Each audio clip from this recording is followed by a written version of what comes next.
Assalamualaikum warahmatullahi wabarakatuh.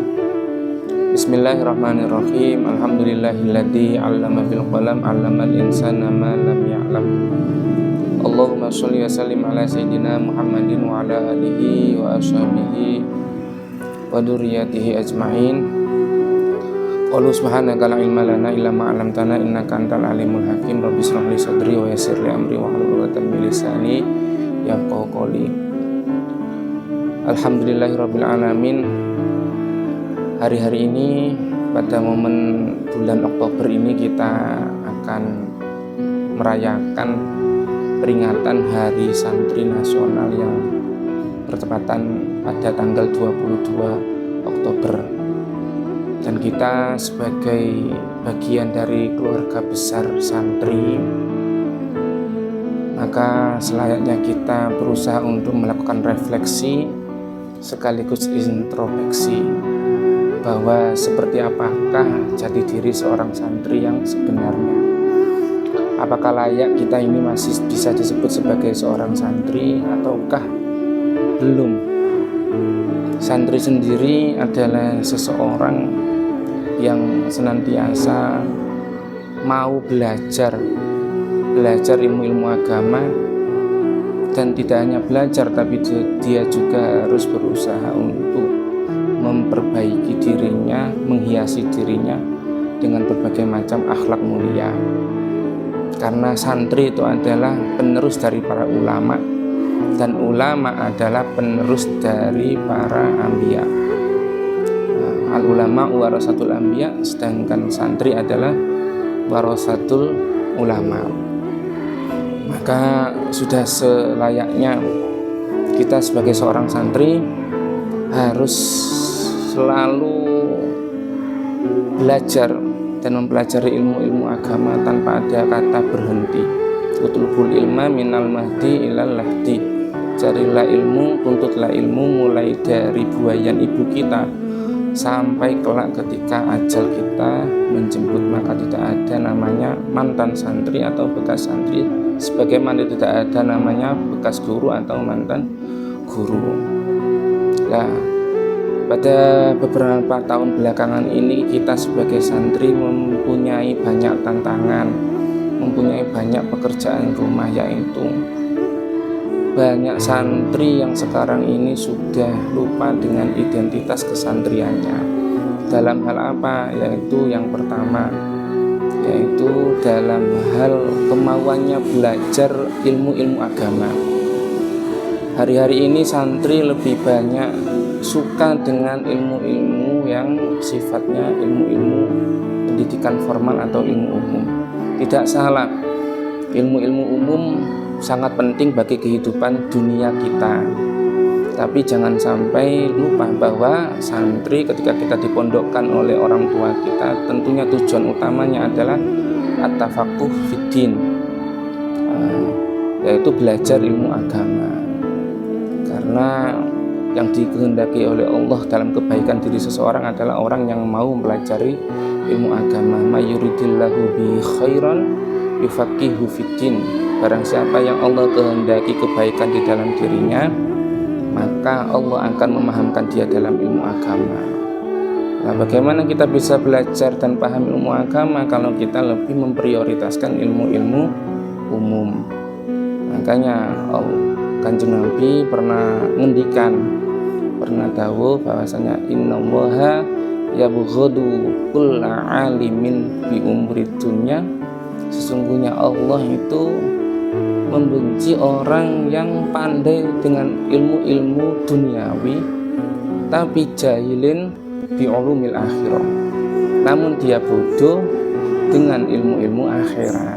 Nah, ilmu-ilmu akhirat itu apa ya? Ilmu-ilmu yang kita dengan ilmu itu bisa melaksanakan ajaran-ajaran agama yang kita yakini, yaitu agama Islam. Maka tentu pesan saya adalah jangan sampai kita dengan ketekunan kita belajar ilmu-ilmu umum itu kemudian sampai melupakan kewajiban kita yang paling utama adalah tafaqquh fiddin. Itu yang pertama. Dan yang kedua adalah PR kita adalah bahwa belakangan ini santri-santri itu mulai jarang atau bahkan mungkin sudah lupa bahwa santri tidak hanya belajar ilmu tapi juga harus memiliki adab atau budi pekerti yang luhur. Karena dengan adab itulah itu menjadi bukti bahwa kita itu berilmu. Karena al-adabu samrotul ilmi. Budi pekerti adalah buah dari ilmu yang kita miliki. Buat apa kita berilmu tinggi? Buat apa kita pandai? Buat apa kita pintar? Tapi tidak mencerminkan bahwa diri kita itu adalah orang yang pandai dalam bentuk perilaku. Adab sendiri, terutama adab kita kepada guru-guru kita. Banyak santri sekarang ketika bertemu dengan gurunya, ustadznya, bahkan kiainya, itu seperti bertemu dengan orang yang bukan gurunya.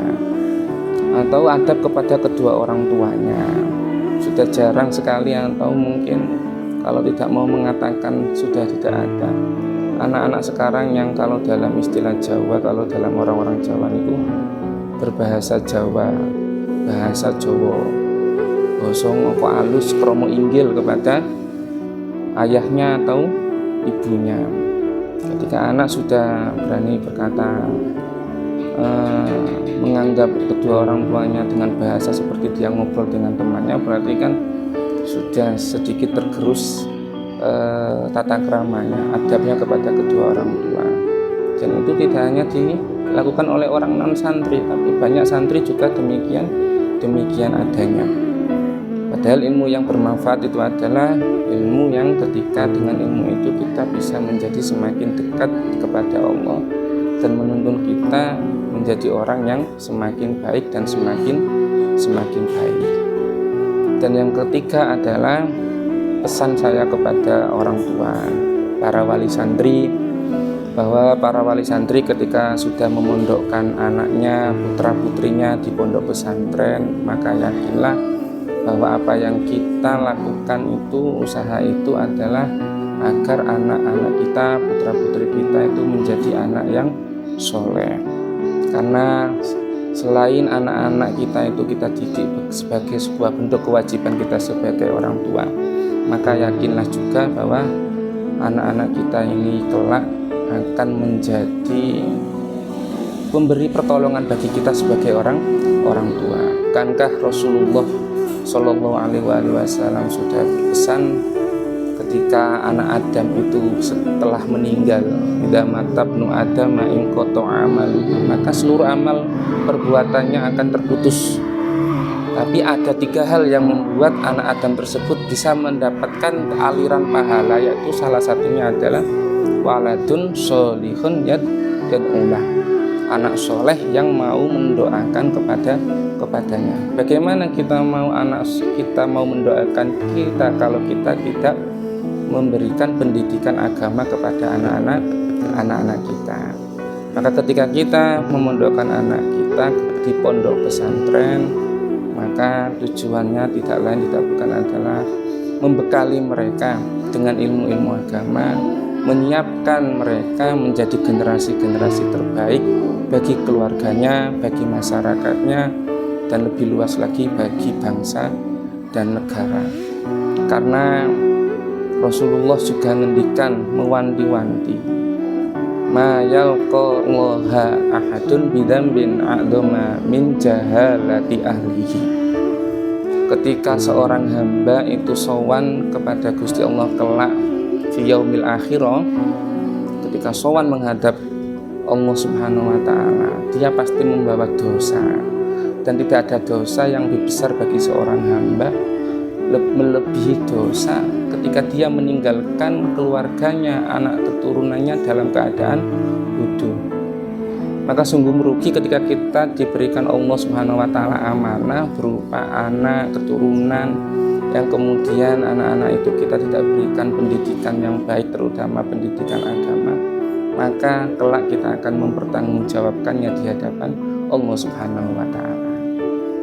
Dan yang lain lagi adalah ketika kita sudah memondokkan kepada pondok pesantren anak-anak kita, pasrahkan kepada kiai-kiai, bunyai, dan guru-guru yang ada di pondok pesantren, maka kita harus senantiasa husnudzon, karena mondoknya anak itu berhasilnya tergantung kepada 3 orang.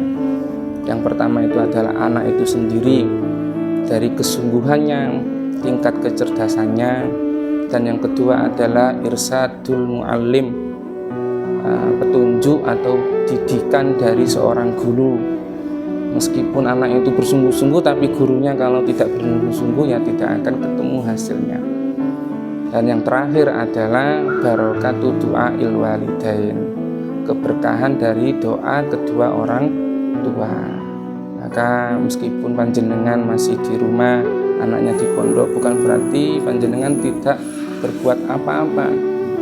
Meskipun panjenengan sudah tidak didampingi oleh anak-anak di rumah, tetap panjenengan punya tanggung jawab untuk senantiasa mendoakan anak-anaknya, mengirimkan Fatihah kepada anak-anaknya, terutama kepada guru-guru mereka. Dan demikian pula anak orang guru dari anak-anak panjenengan itu juga adalah memiliki hubungan dengan panjenengan. Artinya tidak hanya anak-anak santri-santri yang punya kewajiban menjaga tata krama kepada guru-gurunya, tapi orang tua pun juga demikian. Mereka juga harus menjaga adab, tata krama, jadi pekerti di hadapan guru dari anak-anak kita semua. Tanpa ada usaha seperti itu, maka ilmu yang diperoleh anak-anak kita di pondok pesantren kecil kemungkinan untuk bisa mendapatkan ilmu yang barokah dan ilmu yang manfaat. Ketika hal itu semua kita sudah usahakan untuk kita benahi bersama-sama, mulai kesungguhan dalam belajar ilmu agama, membenahi akhlak-akhlak anak-anak kita, santri-santri, dan berusaha riyadhah, mujahadah dengan dohiron wa batinan, maka insya Allah santri-santri kita, santri-santri di pondok pesantren, anak-anak dan putra-putri kita insya Allah akan menjadi generasi yang sholih dan sholihah, sholihin dan sholihat. Dan dengan seperti itu pesantren akan tetap memiliki marwah sebagai kawah candra di muka yang memproduksi anak-anak generasi yang soleh dan solihah. Maka usaha dari kedua orang tua, usaha dari para kiai, bunyai, guru, dan usaha dari santri-santri itu sendiri akan menentukan sejauh mana keberhasilan daripada seorang santri. Maka mari kita berusaha sekuat mungkin akan senantiasa menjaga amanah dari Allah Subhanahu wa taala dalam hal amanah kesehatan, amanah waktu, dengan senantiasa berusaha mengamalkan ilmu yang telah kita peroleh, kemudian mendidik anak-anak kita menjadi anak-anak yang soleh dan solihah. Ini pesan kami yang mungkin bisa kami sampaikan di dalam momen Hari Santri ini. Semoga pada momen Hari Santri ini betul-betul menjadi momen untuk kita introspeksi bersama, merefleksikan diri kita bersama, agar kita betul-betul bisa disebut sebagai seorang santri. Demikian, barangkali ada kurang lebihnya saya mohon maaf.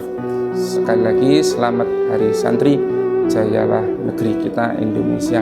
Ihdinas siratal mustaqim. Assalamualaikum warahmatullahi wabarakatuh.